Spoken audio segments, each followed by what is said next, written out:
इस तरह से एकजुटता दिखानी चाहिए, तभी हमारा देश बचेगा, तभी हमारे देश का विकास होगा। नहीं तो ये भाजपा वाले देश को बर्बाद कर देंगे। खिसियानी बिल्ली खंभा नोचे, यही स्मृति ईरानी का कल के वक्तव्य से यही सिद्ध हुआ कि वो खिसियानी बिल्ली खंभा नोचे। जब कोई जवाब नहीं रह गया था तो राहुल गांधी पे अब कोई झूठा सूझा इल्जाम लगा के बस बदनाम करना। अब इंडिया और भारत, हिंदुस्तान, इन्हीं लोगों ने कहा था कि हम डिजिटल इंडिया बनाएंगे। ये अब इंडिया से एलर्जी होने लगी है बीजेपी का सीधे सीधे एक मुद्दा होता है कि जब राहुल गांधी सदन में देश के प्रति बोल रहे थे, इतना अच्छा मुद्दा उठा के लड़ाई लड़ रहे थे, तो इनके पास कोई जवाब नहीं था, तो ये अपने ऊपर ब्लेम लगा के कि मुझको फ्लाइंग किस किया है, इसको मुद्दा बनाए। क्योंकि लगातार बीजेपी वाले इस पे मुद्दे पे से भाग रहे थे और कल जिस तरह अमित शाह जी ने बयान दिया है उस पे कि कांग्रेस के टाइम में ऐसा हुआ फला, अपनी नाकामियों को छुपाने के लिए आप पहले के उसको उदाहरण दे रहे हैं। आपने आज के समय में क्या किया? नमस्कार, मैं हूं हयात अब्बास और आप देख रहे हैं 4 PM न्यूज नेटवर्क। सदन में राहुल गांधी जिस तरह से गए, उन्होंने सवाल उठाए, जो सत्ता पक्ष था उसे देखकर फ्लाइंग किस दिया सदन में, और इसके बाद ही स्मृति ईरानी एकदम फायर हो गई। जी हाँ, उनका आरोप है, लगातार वो आरोप लगा रही है राहुल गांधी पर कि उन्होंने फ्लाइंग किस उनकी तरफ देख के दिया है। अब मैं जनता के बीच हूँ और पूछूंगी कि क्या राहुल गांधी को वो किस तरह से देखते हैं और इस फ्लाइंग किस प्रोपेगेंडा को वो किस तरह से देखते हैं। क्या नाम है सर? गिरिजेश यादव मेरा नाम है, मैं आजमगढ़ से हूँ। जी सर, आपने देखा ही होगा कि जिस तरह से राहुल गांधी कल फ्लाइंग किस दिया उन्होंने पक्ष जो सत्ता पक्ष था उसको देखकर, तो इस पर अब स्मृति ईरानी जो प्रोपेगेंडा चला रही हैं कि उन्हें माफ़ी मांगनी पड़ेगी, क्या राहुल गांधी को फिर से गुनहगार साबित करने की ये तैयारी है? देखिए, भाजपा के जो भी नेता हैं उनको कोई काम नहीं करना है, बस गुमराह करना है। किसी मुद्दे को मुद्दा बना लेते हैं, जो मुद्दा होता ही नहीं, वो जो काम की बात वो नहीं करते हैं, बस उनको मुद्दा चाहिए, मौका मिल जाए। देखिए, एक बड़े नेता राहुल गांधी जी हैं और वह देश की बात कर रहे थे, देश बचाने की बात कर रहे हैं। यह लोग देश तोड़ने का काम कर रहे हैं। तो कहीं ना कहीं राहुल गांधी की सोच बहुत बड़ी सोच है। और ये बताइए, अगर कोई प्यार में या सबको सम्मान में हाथ उठाता है तो उसको इस तरह से लेंगी, हमारी जो भी नेता हैं इस तरह से नहीं लेना चाहिए, गलत है। और राहुल गांधी एक बड़े नेता हैं, उनकी सोच हमेशा अच्छी रहती है कि देश को जोड़ के चला जाए, और यह लोग केवल देश बिगाड़ने और देश बांटने का कार्य करते हैं और इसी को बढ़ावा दे रहे हैं ये लोग। सर, राहुल गांधी ने जिस तरह सदन में कल कहा कि मणिपुर में हिंदुस्तान की हत्या हुई है, तो इस बयान को कैसे? नहीं है, क्योंकि लगातार बीजेपी वाले इस पे मुद्दे पे से भाग रहे थे और कल जिस तरह अमित शाह जी ने बयान दिया है उस पे कि कांग्रेस के टाइम में ऐसा हुआ फला, अपनी नाकामियों को छुपाने के लिए आप पहले के उसको उदाहरण दे रहे हैं। आपने आज के समय में क्या किया? आपके पास इतनी सारी सुविधाएं हैं, आज आप हाईटेक हैं, अपने आप को बताते हैं, और आज से 70 साल पहले के लोगों की बात कर रहे हैं कि वहाँ दंगा हो गया, इतने लोग मरे, इतने वो मुख्यमंत्री कांग्रेस का था, और ये सब अपनी विफलताओं को छुपाने के लिए और दूसरे के ऊपर लादने के लिए काम ये सिर्फ करते हैं। और क्योंकि राहुल गांधी की लोकप्रियता रोज़ बढ़ रही है और उनका संघर्ष भी रोज़ बढ़ रहा है, इससे ये घबराए हुए हैं। जिस तरह से भाजपा ये नारा देती है कि हमारे राज्य में सिर्फ विकास हुआ है, तो क्या ये हकीकत है कि क्या किसी सरकार में इस तरह से विकास नहीं हुआ, ये जिस तरह से बोलती है? नहीं, विकास उन्होंने क्या किया है?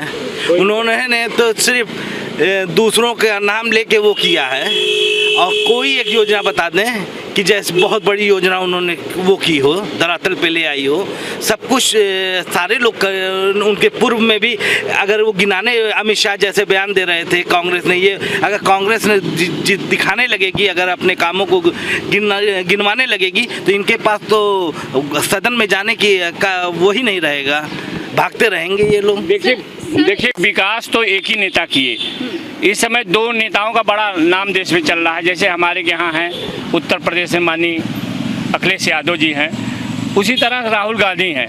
उत्तर प्रदेश के मुख्यमंत्री जब माननीय अखिलेश यादव जी थे, उन्होंने पूरे उत्तर प्रदेश का चौतरफा विकास किया और विकास की गंगा बहा दी। जहाँ देखिए विकास का कोई पैमाना ही नहीं रह गया, इतना विकास किए लेकिन 24 में इसीलिए इंडिया वर्सेस एनडीए चल रहा है, तो इसको कैसे इसकी यह देखिए पूरी तरह से देश हित की बात हो रही, देश बचाने की बात हो रही। जो लोग एकजुट हुए हैं भाजपा के खिलाफ वो बधाई के पात्र हैं कि इस तरह से एकजुटता दिखानी चाहिए, तभी हमारा देश बचेगा, तभी हमारे देश का विकास होगा। नहीं तो ये भाजपा वाले देश को बर्बाद कर देंगे। सर, आप कह रहे भाजपा देश को बर्बाद कर देंगे, जबकि वो कहते हैं कि 2014 से ही देश आज़ाद हुआ है, तो इसको कैसे? अच्छा ये बताइए, देश आज़ाद हुआ है, संविधान बनाया गया है, संविधान को नहीं मानते हैं, एक और वैकेंसी निकालते हैं और नियुक्ति कर लेते हैं, पता ही नहीं चलता कब वैकेंसी निकली, कब डायरेक्ट डीएम की भर्ती कर रहे हैं, डायरेक्ट समीक्षा। क्या इससे पहले किसी सरकार में इस तरह से हुआ? क्या कांग्रेस में नियुक्तियां निकलती थी, जॉब्स मिलती थी, क्या किसी भी सरकार में जिस तरह से अब हो रहा है? देखिए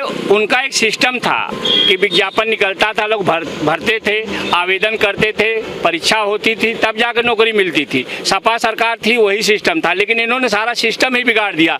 यह पूरी तरह चाहते हैं कि दो लोग देश चलाएं, बकिया लोग कंगाल हो जाएं और जो मैं कहूँ राजा की तरह मेरा फरमान माने। तो ये तो कह रहे हैं कि भ्रष्टाचार देश से खत्म हो गया, क्या सचमुच खत्म हो गया? बिल्कुल नहीं, 2014 के बाद बिल्कुल भ्रष्टाचार कई गुना बढ़ा हुआ है, चरम पे चढ़ा हुआ है, और जिससे जो आम जनमानस है वो आम जनमानस बिल्कुल परेशान है, क्योंकि हर थाने चौकी में, हर ऑफिसों में भ्रष्टाचार जो चला है वो कई गुना बढ़ा हुआ है।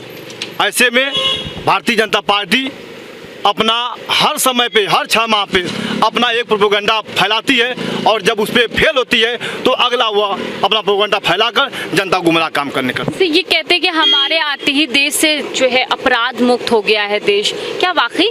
कैसे अपराध मुक्त कर देंगे आप?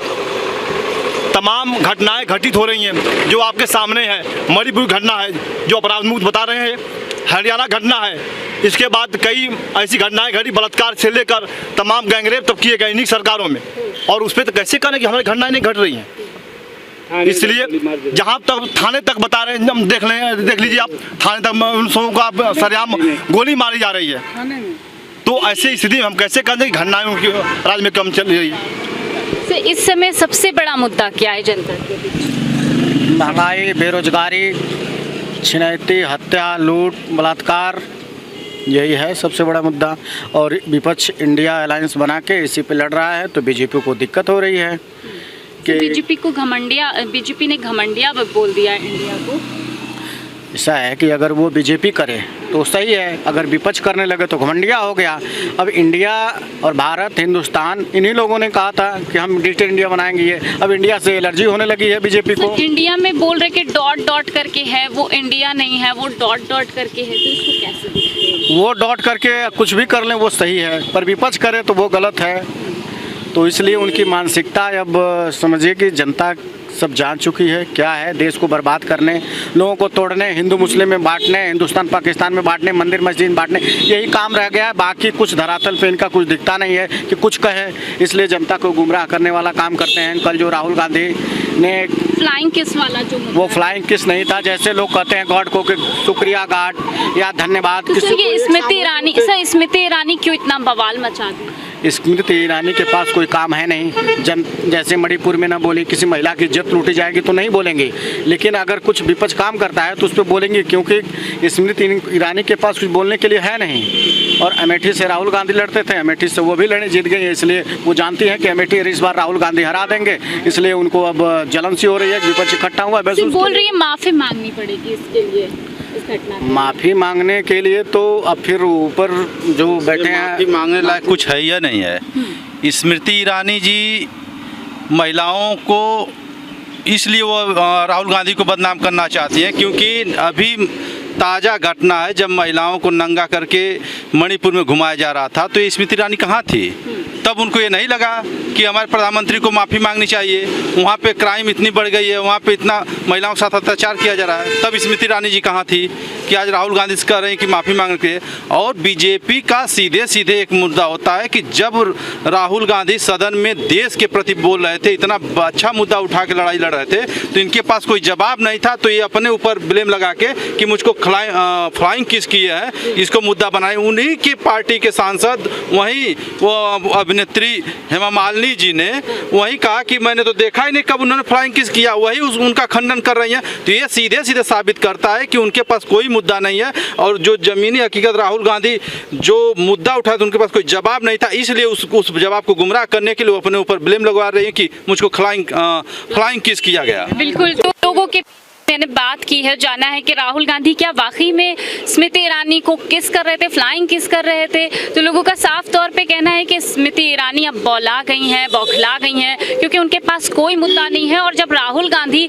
वाकई में लोगों के मुद्दे उठा रहे हैं, मणिपुर मुद्दे उठा रहे हैं, इसलिए उनके घबराहट से कुछ ना समझ में आया, तो ये एलिगेशन एक बार राहुल गांधी पे फिर लगा दिया है। खिसियानी बिल्ली खंभा नोचे, खिसियानी बिल्ली खंभा नोचे, यही स्मृति ईरानी का कल के वक्तव्य से यही सिद्ध हुआ कि वो खिसियानी बिल्ली खंभा नोचे। जब कोई जवाब नहीं रह गया था तो राहुल गांधी पे अब कोई झूठा सूठा इल्जाम लगा के बस बदनाम करना चाहती थी, और उनके पास कोई मुद्दा रह ही नहीं गया है। और ये 2024 आने वाले में उनको अब ये हकीकत पता चल जाएगी कि वो कहाँ है। अगर इस बार वो गए तो कभी लौट के नहीं आने वाले हैं। बिल्कुल, तो जनता अब जान चुकी है। अगर इस बार गए, साफ तौर पे जनता का कहना है, क्योंकि मुद्दों पर बात ना करके भटका रही है जनता को भाजपा।